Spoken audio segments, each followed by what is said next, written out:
We're here at the Red Cliff Legion. What we want to do is honor the notable life of Henry Cavan, a pioneer, the first white baby born in the Dunmore district. Not many of us can say that, eh? No, I wouldn't think. With me is Lance Cavan, his great-grandson, and Dan Cavan, another great-grandson. And they are fifth generation of the Cavan ranches. Your great-grandfather is credited with initiating a brand new era in ranching.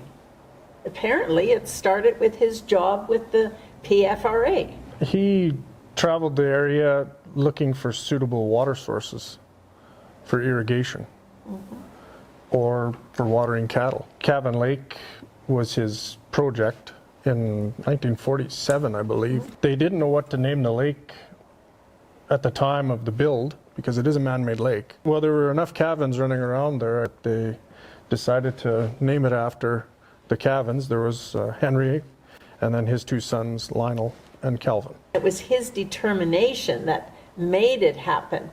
And it's because I think why he was considered to start a new era, because this was such dry country. Still is. Still is. Always will be. And he figured that out. And he also figured out that you're going to have to make feed, and you're going to have to feed those animals in the winter. You need water to make the feed. So he really did start a whole new era in ranching.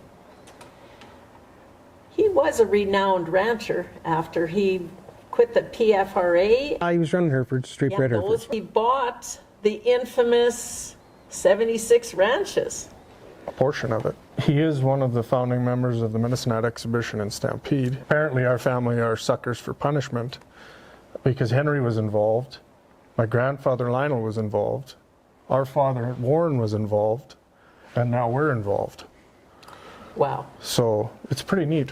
He was a big part of Drowning Ford Grazing Association. He was a founding member of that as well. That's right. When your great-grandfather was growing up, what was Dunmore like? Anything like it is today? No, nowhere near.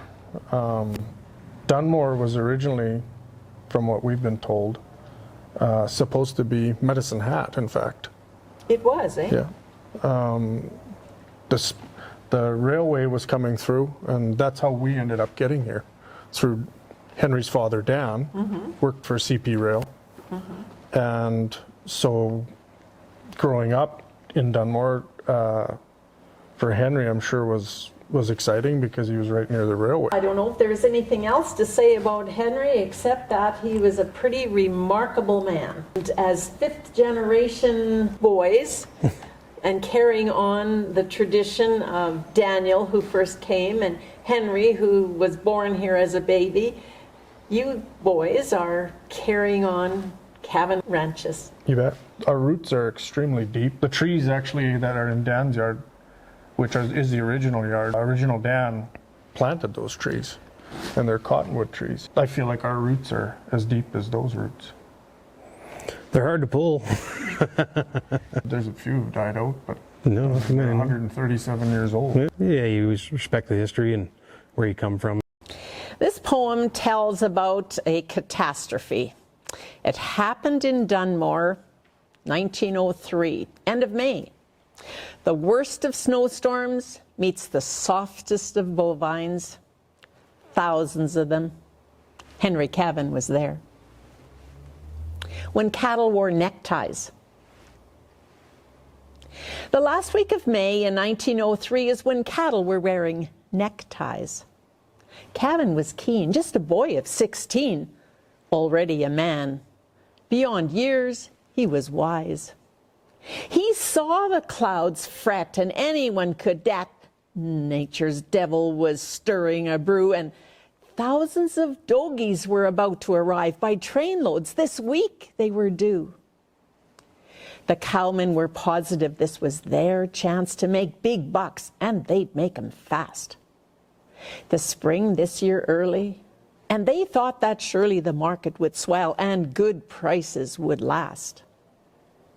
The 2 years preceding had seen loads of moisture, free prairie rolled endlessly green and lush. The railroad would haul him.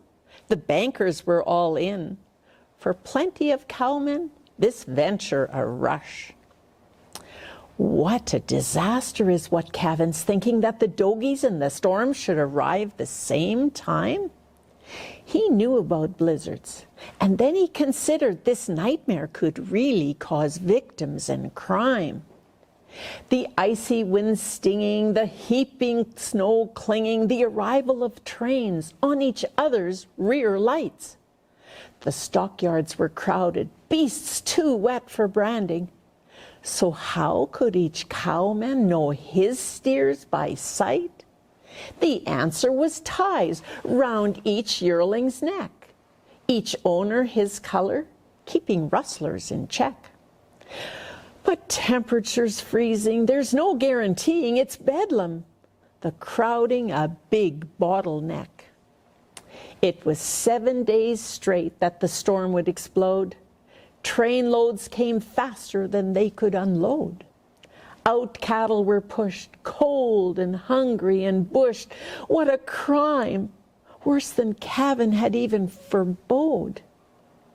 These were soft, skim-milk Dogies, never hustled for chow. Had they come the right time, they'd have had to learn how. In the spring it was gory. It revealed a grim story. Where snowbanks once were, dead carcasses lay now. Young Cavan been hired to pilot an outfit. $5 a day was the going man's pay. He knew this here land like the back of his hand, but still couldn't hold 'em. He did lose some strays. The setting was perfect for rustlers of cattle. Survivors turned up with another man's brand. Owners weren't certain their own to determine. If he knew his cattle, still couldn't make a stand. Imagine the stockyard scene, all neck on neck. Colored rags a-milling, bovines a wreck. Beasts suffering amassed here, a financial disaster. The weak, cattle dressed up with ties round their neck.